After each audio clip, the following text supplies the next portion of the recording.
말씀하시되 나를 따라오라 내가 너희로 사람을 낚는 어부가 되게 하리라 하시니 아멘. 오늘은 말씀을 전하기 전에 기도하면서요 여기 앉았는데 계속해서 그런 성령님의 감성을 저희 주신 것입니다. 여러분들 지금 여러분들 중에서 가장 불편한 곳에 여러분 손을 얹고 같이 기도하기를 원합니다. 여러분들이 가장 아프신 곳, 가장 불편한 곳에 손을 얹어주세요. 손을 얹고 우리 함께 같이 기도하는 시간 되기를 원합니다.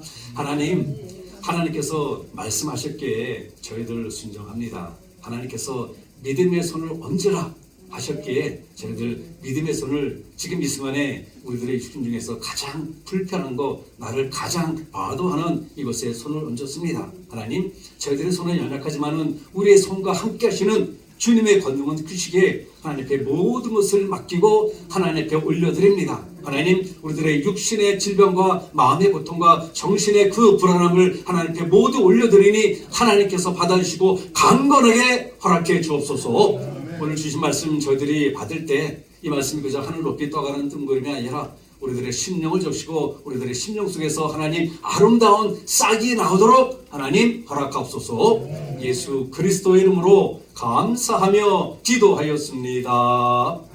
아멘. 나를 따르라는 이 주님의 명령에 순종하여 따르는 우리에게 꼭 던져야 하고 답을 알아야 하는 6개의 질문이 있고 이에 대한 답은요 우리 스스로가 찾아야 한다고 우리가 지난주에 나누지 않았습니까? 그 첫 번째 질문은 어떻게 마음과 생각을 진리로 가득 채울 수 있을 것인가? 를 나눴고 오늘은 이어지는 두 번째 질문으로 바로 시작을 합니다.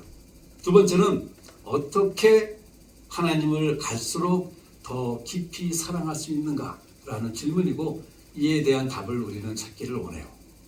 우리 참 그리스도인의 목표는요 단순히 하나님을 아는 것이 아니라 하나님을 사랑하는 데 있어요. 다른 영적 훈련의 목표도 마찬가지입니다. 우리가 오래 들었으면서 기도 훈련이라든가 침묵 훈련이라든가 묵상 훈련 이런 훈련을 했는데요. 그 모든 훈련의 포커스도 초점도 하나님을 사랑하기 위한 것입니다.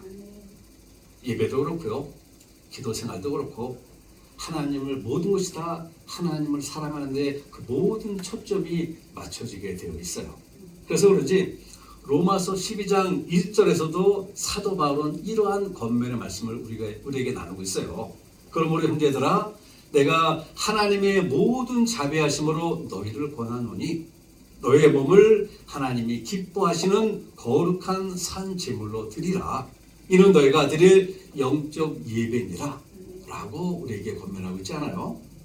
또한 고린도전서 10장 31절의 말씀입니다. 그런즉 너희가 먹든지 마시든지 무엇을 하든지 다 하나님의 영광을 위하여 하라. 이런 말씀은요 삶 전체가 주일날 10시 45분부터 11시 12시까지만이 예배가 아니라 하루 24시간, 일주일 7일, 1년 365일 우리들의 삶 전체가 예배로 규정되어야 한다는 것입니다. 그리고 이렇게 우리의 온 삶을 통하여 예배의 초점을 맞추라는 것은요 예배를 통해서 우리들의 호흡을 통해서 하나님을 향한 사랑과 갈망을 하나님 앞에 올려드리라는 것입니다. 하나님 호흡을 하지만 이 호흡도 하나님을 향한 저의 사랑의 고백이 되게 하옵소서. 한 걸음 한 걸음 걸어가는 이 발걸음도 하나님의 사랑을 향하여 전진하는 그 발걸음이 되게 하옵소서. 이러한 삶이 되어야 한다는 것이죠. 기도도 사실 마찬가지가 아니겠습니까? 예수님께서는 기도할 때 내 골방에 들어가 문을 닫고 은밀한 중에 계신 아버지께 기도하라 라고 가르치셨어요. 이 말씀은 시간과 공간을 구별해서 하늘 아버지와 교제하라는 뜻입니다. 그리고 이러한 긴밀한 교제는 하나님의 사랑을 알고 또한 그분을 향한 사랑의 표현이라는 것이에요. 예수님을 따르는 데는요 마음의 신뢰뿐만 아니라 정서적인 갈망도 실은 포함이 됩니다. 마음 당연히 갈망이 돼야 합니다. 하나님의 사랑을, 하나님을 따르고자. 이뿐만 아니라 나의 삶의 이 좌우를 감지하는 사람의 감정 또한 정서적인 갈망도 포함을 시켜야 한다는 것이에요. 우리가 살아가면서 이성과 감성의 두 끈으로 인해서 얼마나 갈등을 합니까? 이성적으로는 분명히 이렇게 해서는 안 된다는 거 알면서도 감성 때문에 그냥 주여 어쩔 수 없습니다 라며 가지 말아야 할 길을, 하지 말아야 할 고민을 단호하게 끊쳐내야 할 그 순간에도 끊쳐내지 못하고 우왕좌왕한 모습 여러분 있지 않아요? 저는 오늘 아침까지도 이런 우왕좌왕한 그 삶 속에서 헤매다가 왔습니다.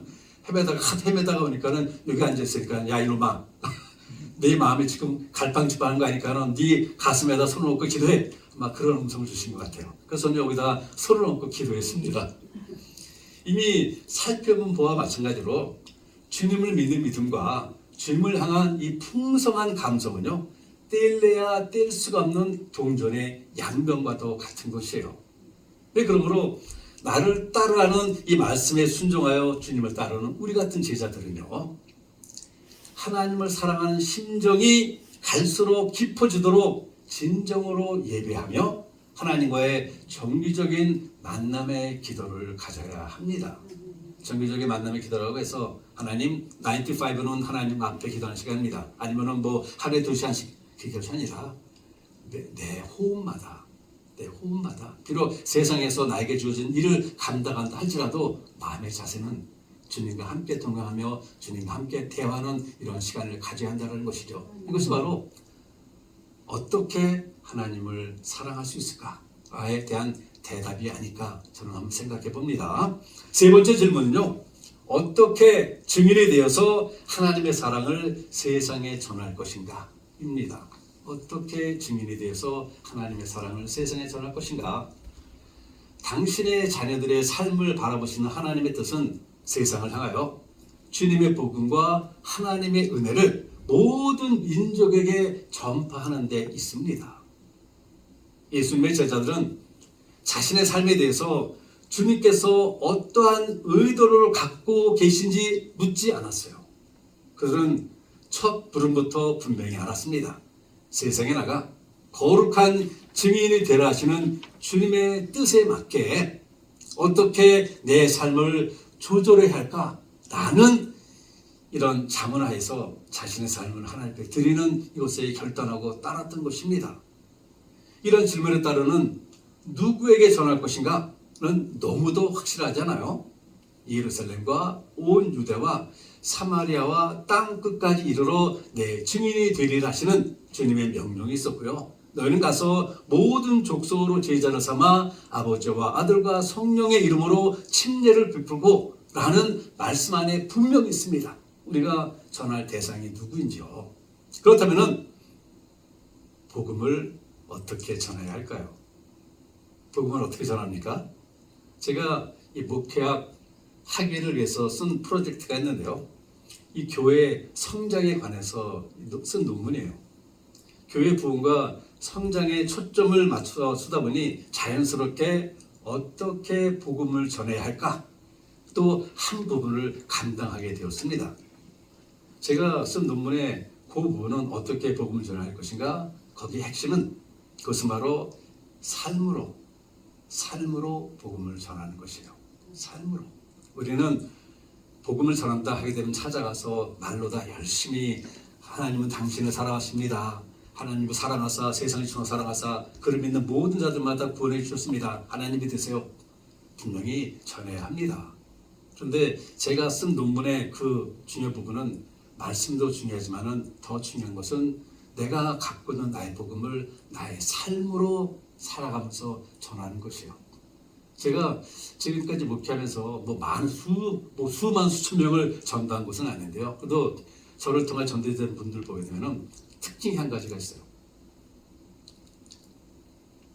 복음을 듣고 말씀을 듣고 교회 오셨던 분들은요, 이상하게 쉽게 시험에 들어요.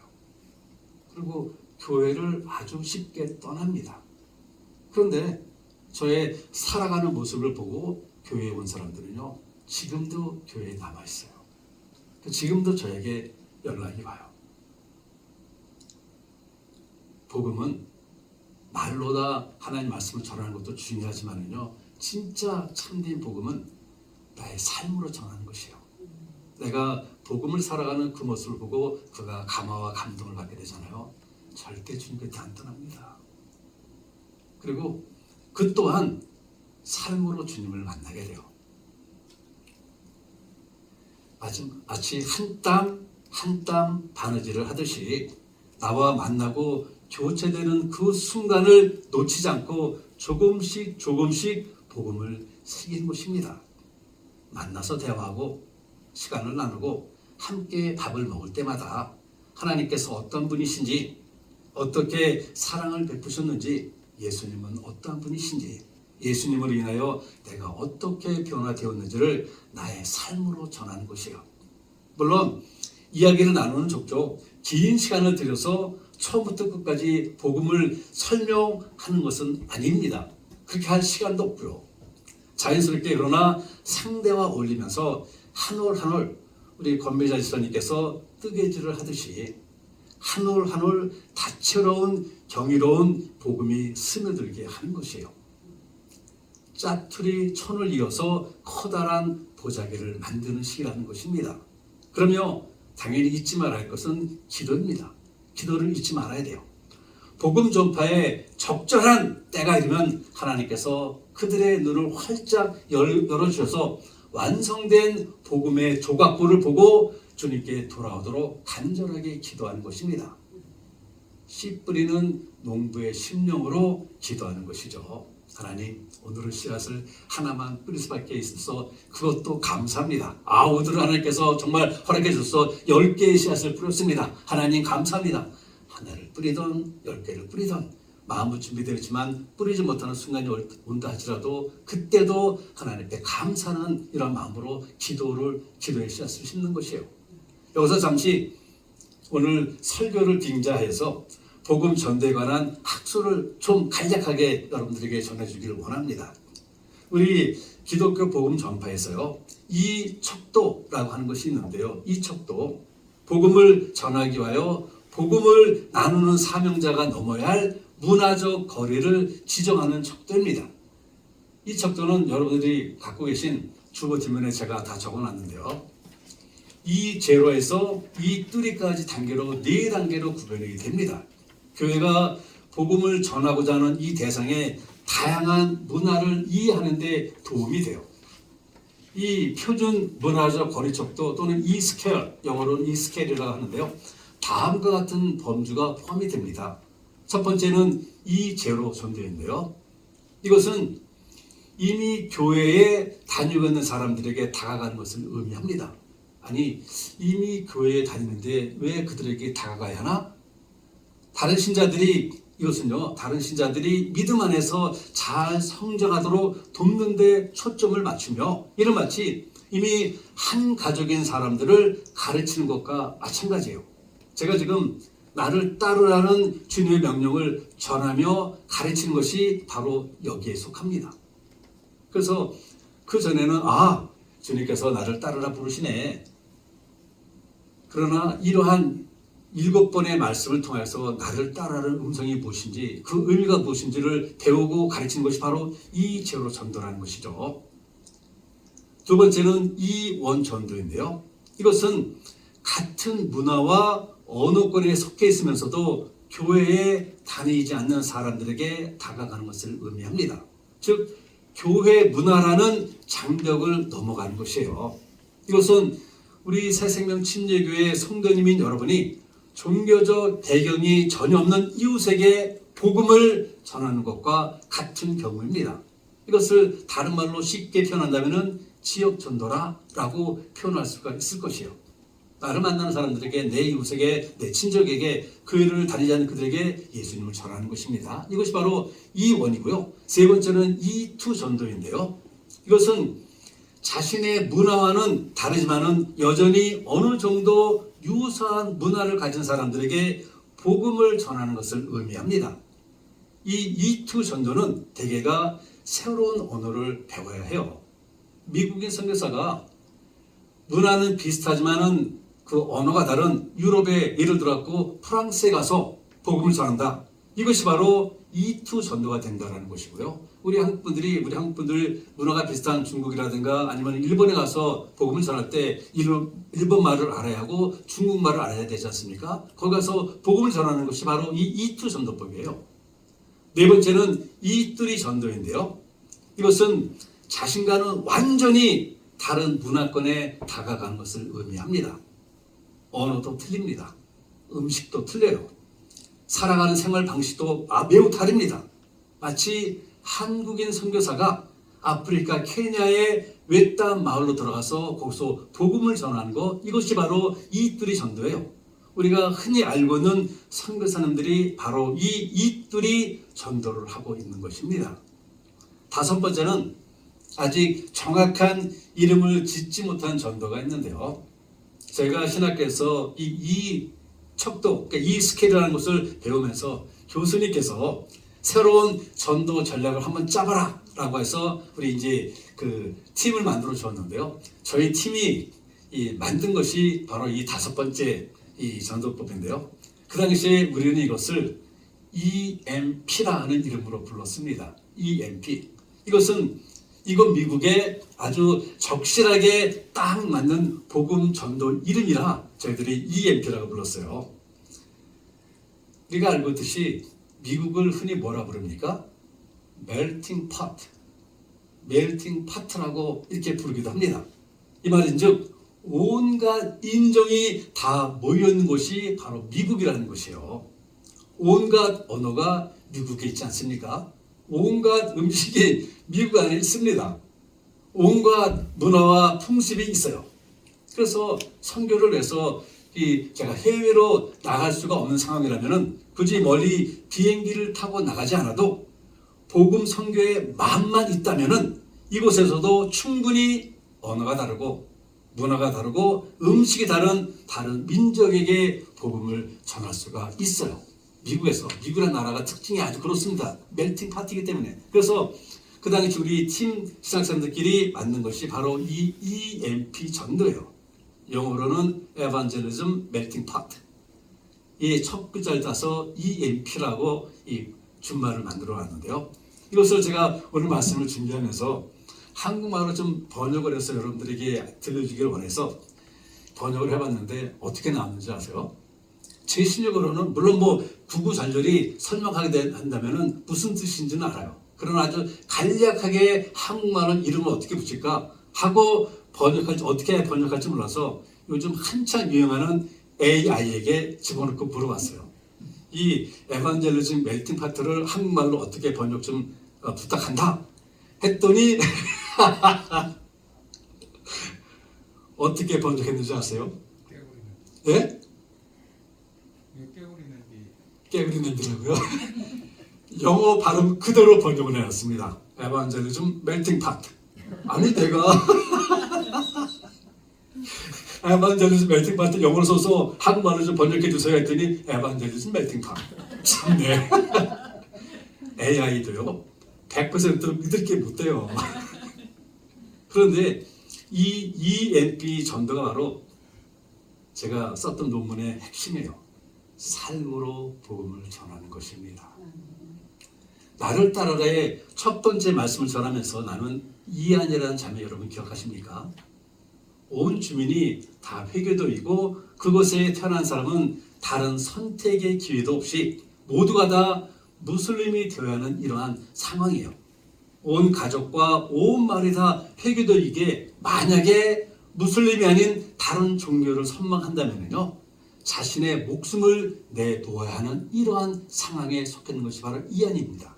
그런데 이곳에서 태어나서 이곳에서 자란 이 아얀 자매는 그리스도인이 되었어요.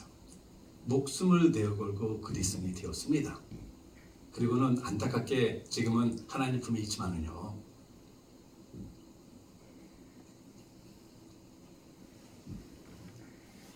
그 자매가 그리스도인으로 새롭게 태동하기까지는요. 데이빗이라는 선교사님 부부가 있었고요. 아얀 자매는 그 선교사님 부부의 삶을 조용히 지켜보면서 그리스도인으로 거듭이 나게 된 것이에요. 물론 데이빗 선교사님의 외치고 나눈 복음의 역할도 있었겠지만은 아얀은 이렇게 말했다고 제가 전하지 않았습니까? 저는 그동안 당신의 삶을 조용히 지켜보았습니다. 그리고 당신이 믿는 예수님이라는 분에 대하여 많은 궁금증을 갖게 되었습니다. 그러면 조심스럽게 이러한 질문을 했던 것입니다. 어떻게 하면 크리스찬 될 수 있습니까? 아이하는 자매는요, 말씀으로서 변화된 것이 아니라 그 복음을 살아가는 그 데이빗 선교사님 부부를 통해서 마음의 문이 활짝 열린 것이고 그것으로 예수님께서 들어가셔서 안주하신 것이에요. 한마디로 데이빗 선교사님의 부부는요, 복음을 살아가면서 자연스럽게 자신들의 삶으로 복음을 전한 것입니다. 세 번째 질문은 어떻게 증인이 되어 하나님의 사랑을 세상에 전할 것인가 인데요. 이에 대한 답이 바로 어떤 것일까요? 삶으로 복음을 사는 것이에요. 우리 새생명 침례교회가 이렇게 복음을 살아가는 우리의 삶으로 예수 그리스도의 증인이 다 되시기를 바랍니다. 우리의 삶으로 복음을 전파해 주시기 바랍니다. 네 번째 질문은요, 교회의 구성원으로서 어떻게 하나님의 사랑을 드러낼 것인가? 라는 질문이에요. 성경은 현대사회의 개인주의로 변화가는 이러한 모습, 그리고 교회의 소비자 중심적인 이 문화를 찬성하지 않습니다. 허용하지 않아요.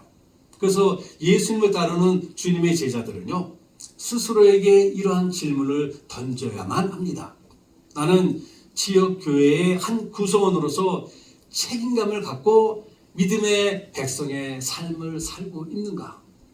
이 질문은 나는 지금 어느 교회를 수속하는지 이것을 점검하라는 말씀이 아니에요.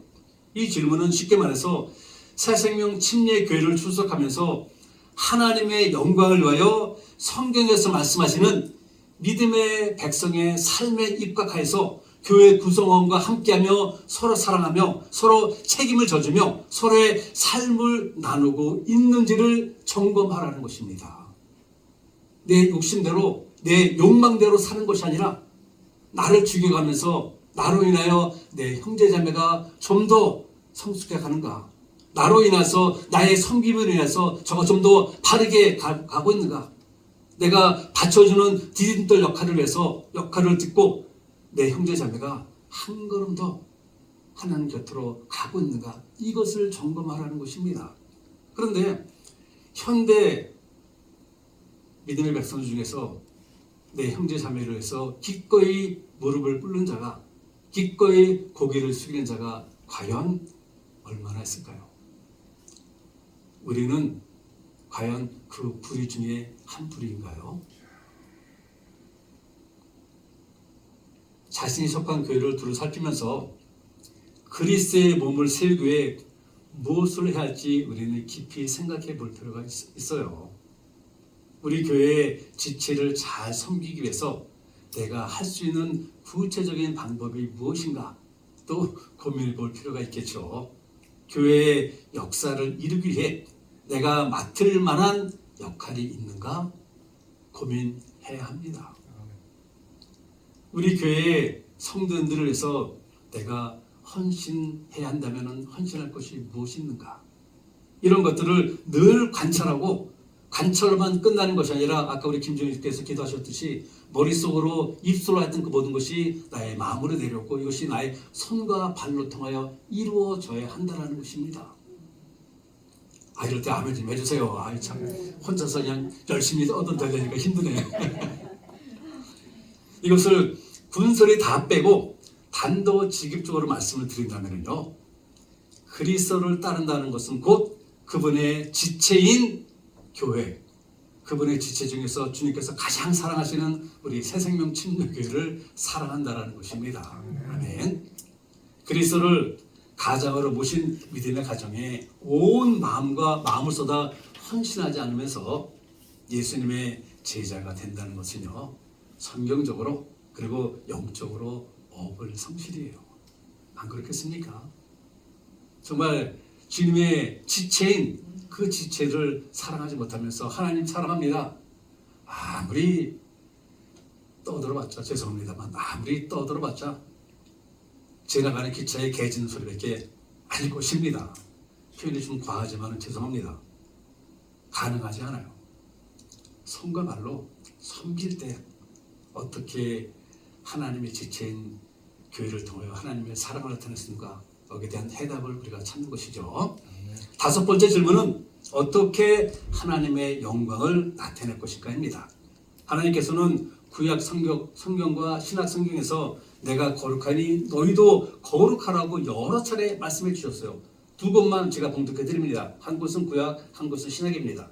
레위기 14장 45절인데요. 나는 너희의 하나님이 되려고 너희를 애굽 땅에서 인도하여 낸 여호와라.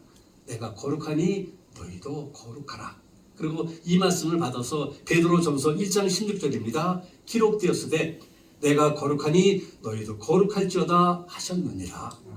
하나님께서 내가 거룩하니 너희도 거룩하라는 이 말씀은요, 구약 성경, 신약 성경 이 통틀어서 하나님께서 우리에게 주시는 말씀이라는 것입니다. 이 말씀의 다른 면을 보면서 생각해 본다면요, 나의 삶이 정결할 때 하나님의 영광이 나타난다는 것이에요. 또 한 번 죄송합니다. 내 삶은 개차반인데 그 개차반의 삶을 통하여 하나님께서 아이고 할렐루야 내 아들 준호야 너의 개차반적인 삶을 통해 내가 영광 받는다 하시겠습니까? 우리 오기 집사님은 고개 흔드시네. 영광 못 받으시죠. 안 받으세요. 개차반이 저의 삶을 통하여 어떻게 영광 받으세요? 제가 비록 육신의 몸을 갖고 있어서 여러 가지 유혹이 많이 오지만은 그 유혹 가운데서도 하나님 말씀대로 살기를 원합니다. 하나님께 주신 성령의 그 인도하심을 따라 살기 원합니다 라며 몸부림치며 나아가는 그 모습을 보고 하나님께서 영광 받으시지. 아이고 여기서 이렇게 기억하네. 아이고 재밌어. 아이고 이러오래 하네. 아이고 진짜 좋네. 왔다리 갔다리 한다면은요, 하나님께서는 눈을 지그시 감으실 것입니다. 준호야 너는 아직도 멀었구나 하면서 아마 한심을 쓰실 것 같아요. 그러기 위해서요, 주님을 따르는 제자들은 어떻게 합니까? 말씀의 선을, 말씀의 기준을 지켜야 합니다. 우리가 사람을 만날 때는 교회 안에 사람이든 밖에 사람이든 간에 마음에 규칙을 두고 마음에 선을 두고 지켜야 합니다. 저는 제가 지금까지 목회하면서 내가 철칙같이 지키는 것이 있어요. 저에게는 제 나름대로의 바운더리가 있습니다. 영역이 있어요. 그래서 이 바운더리 안에서는 우리 교회 성도님들이 자유껏 마음껏 해도 저는 할렐루야 아멘입니다. 그러나 이 바운더리 밖을 벗어나게 된다면요, 저는 용납 못해요. 제 마음이 이만큼 옹졸해서 그런지 몰라도 이 바운더리 밖을 벗어나는 거 저는 용납 못합니다. 아마 하나님께서 그러지 않을까 생각이 들어요. 그러기에 오늘 말씀을 주시면서 말씀의 선을 지키라 라고 주시는 것 같습니다. 즉 하나님 말씀 밖으로는 나가지 말라는 것이에요. 교회 밖에 많은 사람들은 악의 누르기에 부푼 사람들이고요, 죄의 종노릇하는 사람들이 아니겠습니까? 그러니 말씀의 선을 긋고 사귀더라도 조심해서 사귀어야 합니다. 그래서 시편 19편을 보니 하나님 말씀에 대해서 이렇게 전하고 있어요. 여호와의 율법은 완전하여 영혼을 소송케 하고 여호와의 증거는 확실하여 우둔한 자로 지혜롭게 하며 여호와의 교훈은 정직하여 마음을 기쁘게 하고 여호와의 계명은 순결하여 눈을 밝게 하도다 라고 말씀하고 계세요. 하나님 말씀은 우리의 일상생활과 동떨어진 교훈이 아니라 아침에 되면 해가 뜨고 밤에는 해가 지듯이 우리의 삶에 절대적인 연관을 갖고 있다는 것입니다. 그러기에 하나님 말씀이 성경을 뭐라 부르는지 아세요? 캐년이라고 부릅니다. 이 캐년의 뜻은 발음 조심하세요. 발음 조심하셔야 합니다. 이 캐년이라는 뜻은 왜 웃어요? 저는 정말 거룩하게 성스럽게 말씀하시는데 여러분들 막 이상한 단어 떠오르시는 것 같아요. 그러면 안 된다는 거예요. 이 캐년이라는 것은요, 뭔가를 측정한 뜻은 자, 룰러, 이것을 의미합니다. 하나님 말씀이 내 삶의 자가 된다는 것이죠. 규칙이 된다는 것이요. 즉 우리의 매일매일의 생활의 바른 척도를 재는 기준이 바로 우리에게 주신 하나님 말씀이라는 것입니다. 그러기에 우리가요, 교회 밖의 사람과의 만남에서 이 말씀을 기준으로 삼아 옳고 그름의 척도를 잰다면 결코 잘못이 있을 수가 없고 낭망이나 좌절 있을 수 없습니다. 오히려 하나님의 영광을 찬란하게 나타내게 됩니다. 어떤 분들은 교회 안의 생활과 교회 밖의 생활에 구분을 두고 살아가는 분 여러분 보지 않으셨습니까? 제가 지난 수요일에 말씀드렸나요? 구분. 그런데요, 우리의 믿음은 교회 안에서만 존재하고 교회 밖에서는 효력이 없는 그런 그림자에 불과한 믿음 아닌 거 여러분 알고 계시죠? 우리의 믿음은 그림자의 믿음이 아닙니다. 우리의 믿음은 우리의 삶 전역에서 역사하시는 하나님의 강력한 권능이 있는 믿음이에요. 그러기에 우리가 교회 안의 사람들뿐만 아니라 교회 밖의 사람들을 만날 때도 주님을 따르는 하나님의 백성의 삶을 살아야 한다는 것입니다. 그 기준이 바로 말씀이에요. 성경입니다. 캐논입니다. 그러기에 늘 말씀의 선을 갖고 그 선을 지키며 살아야 한다는 것이죠. 디모데후서 3장 16절에 그래서 이렇게 말씀하고 계세요. 모든 성경은 하나님의 감동으로 된 것으로 교훈과 책망과 바르게 함과 의로 교육하기에 유익하니라. 아멘. 우리는 나 혼자 살아가는 독보적인 존재가 아니라 누군가 더불어 살아가는 사회적인 존재예요. 그러기에 우리의 삶에는 늘 만남이 있고 사귐이 있고 또한 헤어짐의 아픔도 있습니다.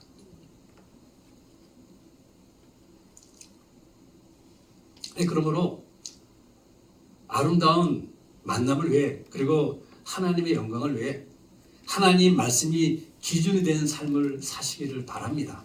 그래야 우리와 만나고 사귀는 그 모든 일들이 여러분과 저로 인해서 하나님의 영광을 볼 수 있기를 바랍니다. 자, 이제 정착용으로 6번째 마지막 질문이에요. 나를 따르라는 주님의 신적 명령의 종착역은 어디인가요? 여러분은 그 종착역이 어디라 생각하세요? 그 종착역은 바로 영원한 삶입니다. 영원한 삶. 여러분 기억하세요? 첫 번째 말씀, 죽음으로의 나를 따르는 말씀은 죽음으로의 소환장이다. 말씀 기억하십니까? 이 죽음으로의 소환장은 결국 뭐예요? 영원한 삶으로의 부르심이라는 것입니다. 두 번째, 색안경을 벗어버리고 인생의 백지장을 내어놓으라는 것은 결국 풍성한 복된 인생으로의 부르심이에요. 나를 따르라. 나를 따라 너는 풍성한 복된 인생을 살 것이다. 세 번째 것이죠. 마음의 깊은 곳까지 통째로 갈아엎으라는 것은 곧 성숙한 신앙의 길로의 부르심입니다. 지금까지는 내가 이렇게 살아왔지만 이제 모든 것을 갈아엎고 한 단계 더 승화된 성숙한 믿음의 길로 가라는 것입니다. 그 길로의 부르심이에요. 지옥과 천국과 부활의 권위를 전적으로 믿으라는 것은 곧 사람을 낚는 어부의 길로의 부르심입니다. 우리 사랑하는 성도님들, 오늘부로 나를 따라하는 주님 말씀 시리즈 마무리합니다. 그동안 7부로 전한 이 모든 것을 통편집하여서 짧은 한 분단으로 줄여서 전합니다. 이 말씀이요. 여러분 주보 뒤에 보게 되면 한번 펴보시기 바랍니다.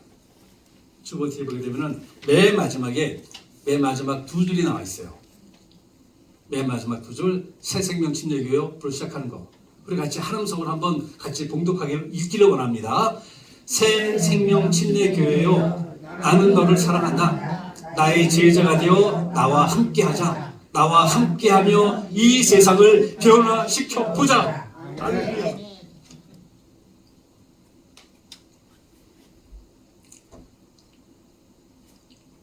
여러분은 이런 주님의 부르심에 순종하시겠습니까? 아멘. 기도하시겠습니다. 하나님, 오늘부로 나를 따라하는 말씀 7배의 말씀을 마무리합니다. 마무리하면서 우리에게 주시는 그 말씀이 왜 우리들의 심령을 울리는지요. 하나님, 저희들이 무엇이간데 우리를 사랑하신다고 이렇게 공적으로 말씀하고 계십니까? 우리가 무엇이간데 주님과 함께하며 이 세상을 변화시키는 체인지 에이전트가 되라 말씀하고 계시는지요. 하나님, 이런 하나님의 부르심에 저희들을 방금 전에 들으셨죠? 아멘으로 화답을 하였습니다. 부족하고 연약하지만 하나님께서 저희들을 도로 사용하여 주사 우리 주님을 바르게 따르게 하시고 주님을 따르는 제자의 삶을 통하여 또한 그 삶으로 살아가는 복음을 통하여 우리를 만나는 모든 사람들이 주님을 만날 수 있도록 하나님 허락하옵소서. 예수 그리스도의 이름으로 감사하며 기도하였습니다. 아멘. 우리 다들 자리에 일어나셔서 이 찬송가 355장 함께 찬송하시고 오늘 예배 마무리합니다.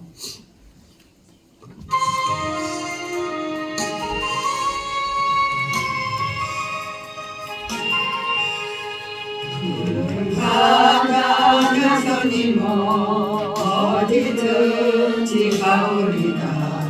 괴로우나 즐거우나 주만 따라가오리라.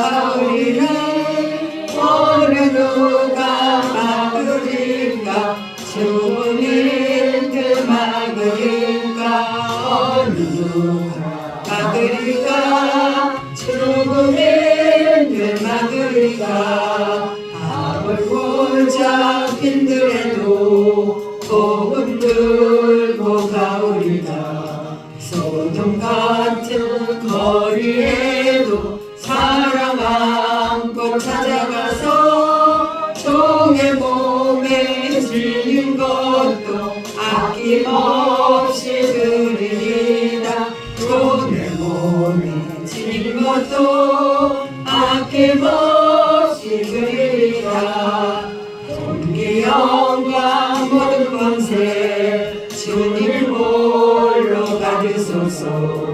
열시천대 십자가는 제가 지고 가오리다.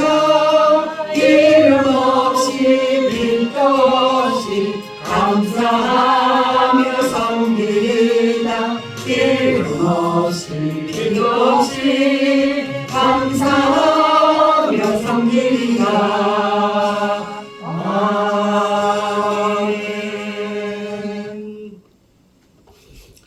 지금은 우리 주 예수 그리스도의 은혜와 하나님 아버지의 지극하신 사랑하심과 성령님의 감화 감동 교통하심이 나와 함께하자는 예수님의 부르심에 아멘으로 화답하며 주님의 제자로 살아 주님과 함께 세상을 변화시키기로 다짐하며 돌아가는 모든 성도님들의 머리와 가정과 그를 섬기는 새생명 침례교회 위에 지금으로부터 영원까지 함께 하시기를 축원하옵나이다. 아멘.